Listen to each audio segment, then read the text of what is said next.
Hey friend, what's up? So in this video, we're going to cover the October 19th balance update. Light's Verdict was just released and locked in about 2.5 weeks, which is pretty crazy. So I'm excited to see what the balance team has been working on since then. Let's take a look. Okay, so let's start with buffs. Ash Reader, right? Stats changed, mana cost decreased. So buff, good. Changed stats from 7-6 to 5-4. Okay, so you lose 2 attack and 2 health. And the mana cost goes from 7 to 5. So not bad, right? Ash Reader, create a copy of an empowered card in your void, add it to your hand. So at 7 mana, I never played, right? But at 5 mana, 5-4, I guess if you're running it in Magic, the only empowered cards that are really meta, Unbound Flames, right? That's like in all of the lists because it's really good. I've been seeing Crackling Bolt, so maybe you can bring that back for removal. I don't know if it goes in a meta deck, but maybe in like a budget list. It doesn't seem awful. The stat line is fine. 5 mana, 5-4. It's like Porphyrion with... I don't know. It's just not as good. Okay, so it's better, but not great. Etheric Inquisitor. Let's see. So Etheric Inquisitor, give it -2 strength to an enemy creature, and power 1, give it -2, -2 instead. So you take 2 health off also. What did they do to this? Oh, they gave it 1 extra health, which is a big deal, right? It doesn't die to Star Shard Bolt anymore. So for 5 mana, you get a 5/5, right? That's like your base statted 5 mana creature. That gives -2 strength. For 6 mana, you give -2 damage. So I kind of compare it to Blade of Whiteplane. Like, would I rather, right? Because I can Blade of Whiteplane and I have like a significantly worse stat line as a 3/3, but when I kill the 2/2, I draw a card, right? And this is 6 mana if I want to kill it, or I can just reduce its attack, assuming it's a 2/2, right?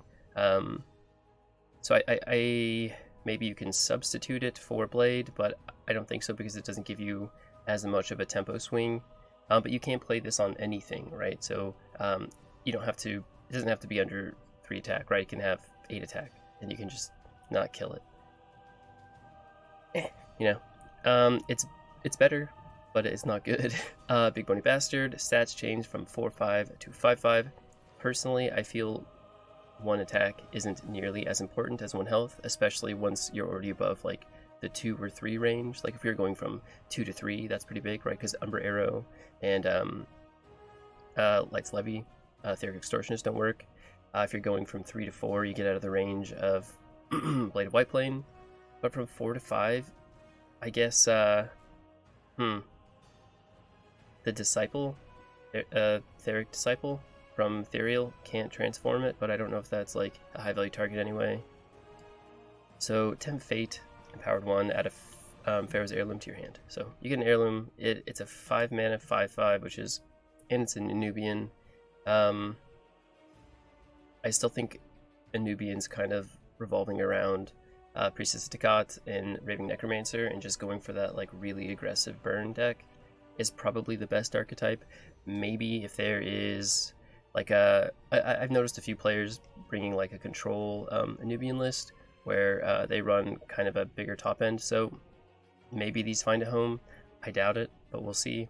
So Bone Roller, this was a card that kind of got talked about quite a bit before the set was actually released when it was teased, and it's because of the Tempt Fate tag, and it was like, it's gonna be like just gambling, be crazy, everybody's just gonna be gambling all the time, it's gonna be luck. Tempt Fate is one of the least popular mechanics. People that's like, I'm gonna play it because it has Tempt Fate. It's just unreliable. It's not bad, but I don't know if it's worth it, right? I think consistency is important. Anyway, so Bone Roller, change text from Roar, Tempt Fate, and apply the result to each friendly creature to Blitz. So it blitzes now, and it has Roar. Tempt Fate, apply the result.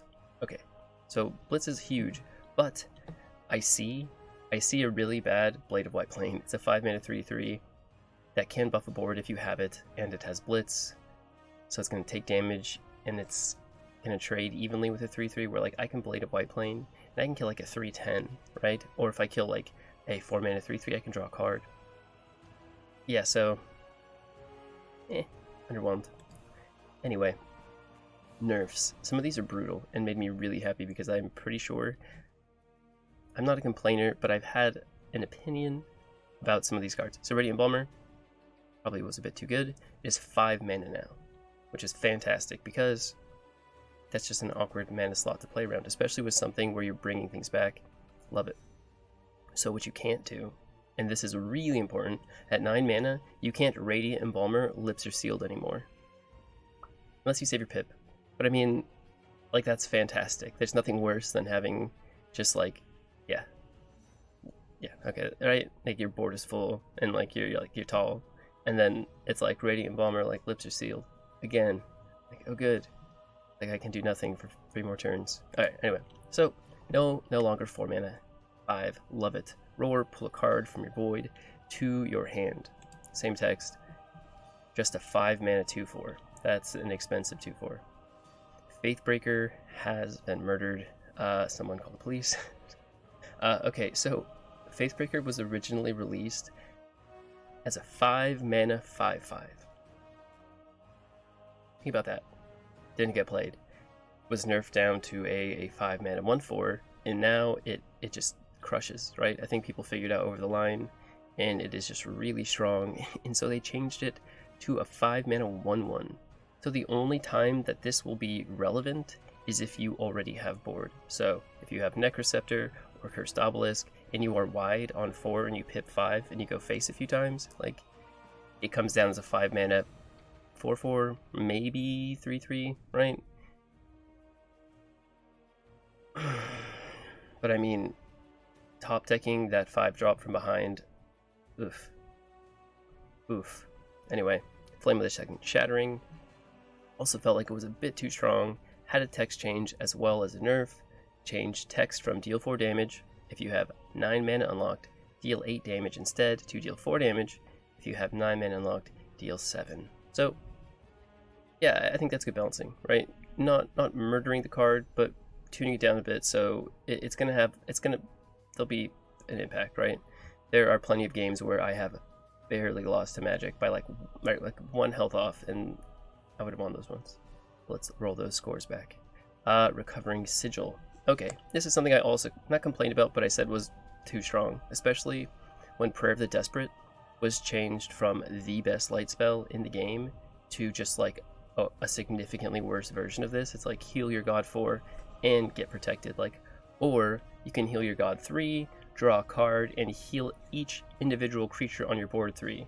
It's like, I'll take the 1 extra heal, no card, get me protected. No, that was just so bad. Anyway, so it's going from a 3 heal to 2. It's still really good, right? Like, if you have Helma or Cern, you're going to get so much value on top of already drawing a card and healing your face. I think it's still really good, right? It's not as good, right? It is 33.3% less good, which is great. Okay, and so Mormag, also a card, kind of ridiculous, being able to do, what, 56 damage, including 8 damage to your opponent's face, assuming they had 8 health and the board was full all the way across. So this is huge, right? It's the same text, right? But it doesn't do character, it does creature, which is so important because it is just the worst, where it's like, oh good, they've ramped and they drew for the entire game and they killed my things, and now they're going to hit me in the face for 8, and then at 9 mana they're going to kill me with right, Flame of the Second Shattering. So now they won't kill me with it. I'll have 2 more health because it was nerfed by 1 damage. No, I'll have 10 because Mormag won't hit me in the face. So that's a huge nerf. Love it. It's still a good card. Like, the card's still really good. Being able to deal 8 damage across the board is huge, but not having the reach, I'm gonna have to pull more mag out of my control nature list. That 8 damage reach was actually really huge. So I can make it a bit less greedy. Maybe throw Dionysus up there. Instead, have a half the reach, but more value generation. Alright, so Oni Spell Sword has been nerfed again. Stat change from a 1/3 to a 0/3.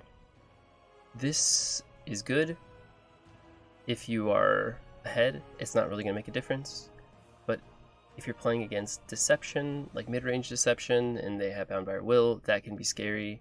Or even like rushing an Oni out earlier, it's going to be easier for your opponent to get favorable trades, as well as feel comfortable taking riskier lines. It's still a really good card, right? It has the same stat line. So Ward, after you play this card, this creature gets +1 strength, your weakest creature gains Ward. So I mean, it's strong, but I mean, it's coming out as a 0/3. So if you drop it naked, I think a Manosian Infiltrator will kill it. It will, because it goes through Ward. Huh. Interesting. So Infiltrators kill naked Onis. Sounds like a song. Changes. Okay. So I'm unfamiliar with a handful of these cards, so we're going to click on them so we remember what they look like. Card change. Big change, right? So from a 6/7 to a 4/4. So it's losing 2 attack and 3 health. And it's going from 6 mana to 4. That's a pretty big health. Right? Normally, it doesn't matter. Okay, that's fine. So change text from Empower 1, Tempt Fate, to Tempt Fate at the start of your turn, Tempt Fate. So if you think your 4/4 is going to stay alive for a while, you play it as a 5 mana 4/4, and you get Tempt Fate each turn. Okay. I think I've gotten these a few times from Strength in Numbers, and late game they're pretty good, right? Because they're just huge bodies. Tempt Fate at the start of each turn is interesting, right? So if you play Tempt Fate, you play for 5, let's say you get Hidden, right? Or Ward or something. At the start of your next turn, you Tempt Fate again, you get Twin Strike or Overkill. It's interesting, right? I think it's going to be fun, and I'm excited to mess around with it. I don't know if it belongs in Control War, but maybe if you're feeling like a degenerate gambler and you're running like a mid-range Control War, and you've been running Feral Shapeshifter, which is a 4 mana 4/4 that's hidden and has that 1 mana ping, you can play this instead. And if you high roll Hidden or Ward or some way to keep it safe, you get it again at the start of your turn, which is huge. Yeah, I could see this snowballing pretty well, and it's a Viking. Oof. There could be some fun Volca Axe things with this. Huh. Interesting. I'm interested. That's fun. Okay, so White Fur Guard are changed. Okay. 7/6 to a 5/4. So we keep 1 extra attack, and it's going from 6 mana to 4. That doesn't seem fair. Let's see. So we go change text from Empower 3, give +7/+7. That's a lot. So as a 9 mana 14/13, that is crazy. To Frontline, which is good, and Power, this creature gains protected. Oh, it has Frontline too, and it gets protected. And it's 4 mana. 5 mana 5/4 with protected and Frontline. If it were a 4/5, it would be so much better. Not a big fan of having my front lines with more attack than health.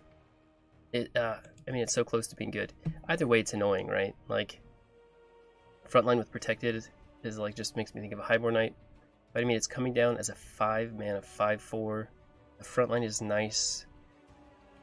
I mean, Mage Bolt, Star Shard, or yeah, ping, right? Mage Bolt, Star Shard Bolt, kills it for 5 mana. Or even Selena's Mark, Canopy Barrage. So it's like some pretty consistent, easy combos that deal with it fairly well. And it's Olympian. It's interesting. If the stat line were different, right? If it had more health, I think it would be a lot better. It's like a Porphyrion with frontline and not as good, right? I mean, you can still play it as a 4 mana 5/4 frontline, but I don't know. I'm not a believer. So Salvaging Archive, card changed from Regen 1, Roar, deal 5 damage to this creature, to Roar, take 2 damage for each other creature on the board. So 6 mana 7/8. That is a very overstated creature. So it's an Atlantean, and it's a death card. Interesting. So it's going from a 7/8 deal 5 to itself to a 7/8 deal 2 for each other creature on the board. So let's say that there are 2 creatures on the board. And you play that, so it comes down as a 7/4, heals to a 7/5 for 6 mana. I mean, it's interesting. There aren't a lot of Atlantean synergies with death, any really that I can think of. But it is a hoodie with a body. That's a 7/8 for 6 mana. That is, if you can drop that by itself on the board, like, oof. Like 5.5, pip that out into like a control deck that has a board clean. Ha, good luck. What a nightmare. Okay, so Delvez has check change, rule clarification. So, right, change text from at the start of your turn, double this creature's strength and health. Afterlife, pull this creature to your hand and set its strength and health to 1. 2 at the start of your turn, double this creature's strength and health. If this creature dies, instead pull this creature to your hand, set its strength and health to 1. Okay, so just kind of cleaning it up a bit. Never played, because a 3 mana 1/1. I mean, Ava transforms it, so like even its low cost is like not great. Dies to Levy, Yukos. Yeah, I don't think it's very good. Sorry. All right, Nithos. So this was going to be changed, and then it was taken back, and now it's being changed again. So I don't remember what the original change was, but it was a lot better than it used to be. And right now I consider this or Volcaz to be the worst legendaries in the set. I mean, its text was so bad. So it's going from a 2 mana to 4 mana, not bad. From a 1/2 to a 3/3. So it's still understated, but a 2 mana 1/2 just is so much worse than a 4 mana 3/3. Like a 1/2 was, what a joke. Okay, so change from ability, unlock a mana lock for this turn. Whoa, that's good. And refresh 1 mana. Okay, so you would have played it for 1 mana and you get a free mana. So you really get nothing out of it. And if you empowered it for 2, you dealt 2 damage. Reading it's making me mad because it's so awful. To roar and ability. Okay, so it's an ability card. So it can't attack. Target an enemy creature, transform it into a random creature that costs 1 mana less. And you can do this once per turn, and you can do it on the turn you play it.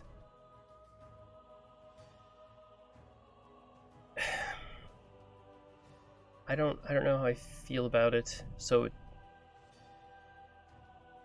transform into a creature that costs 1 mana less. I mean, that could be pretty good. And just the transform removes something from the void. So like against control light, this is going to be pretty good. Yeah, I don't hate it. I don't know if it's amazing though. It's interesting. I'm curious to see how it gets used. You can use it to go around front lines.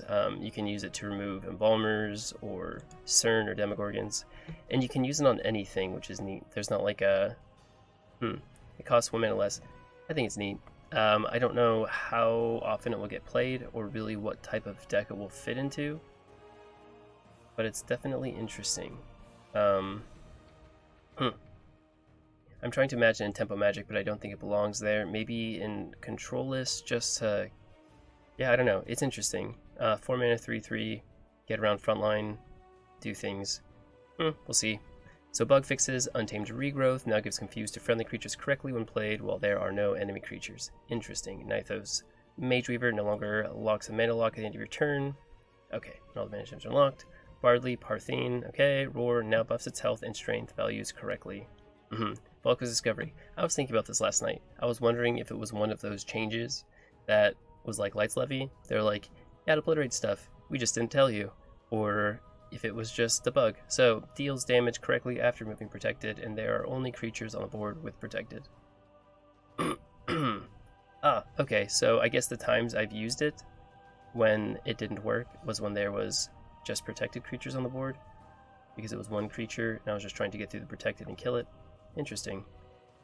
Disconnected now correctly affects enemy creatures with hidden. Interesting. Field Martyr no longer counts itself as other friendly creature. Nerf, no. Nightleaf Hunter no longer triggers effect when having an enemy creature on the board. Nightleaf Hunter.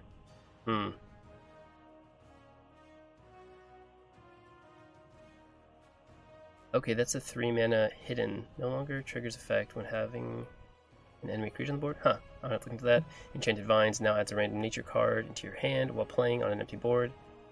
I didn't know that was a problem. Wizened Warlock, no damages the opponent's god at the end of your turn. Okay, that's some reach, that's good. Temnes Amphibia, I believe this is a legendary? No, this is a mythic card. Now includes Mortal Judgment and Light's Verdict cards in the Delve pool. Very cool. Orfeo Champion Deception now has voiceover when it is autoplayed onto the board. It chats. Awesome. Okay. Well, that is it for this balance patch. Let me know what you think. If you have any comments, questions, let me know. Bye, friends.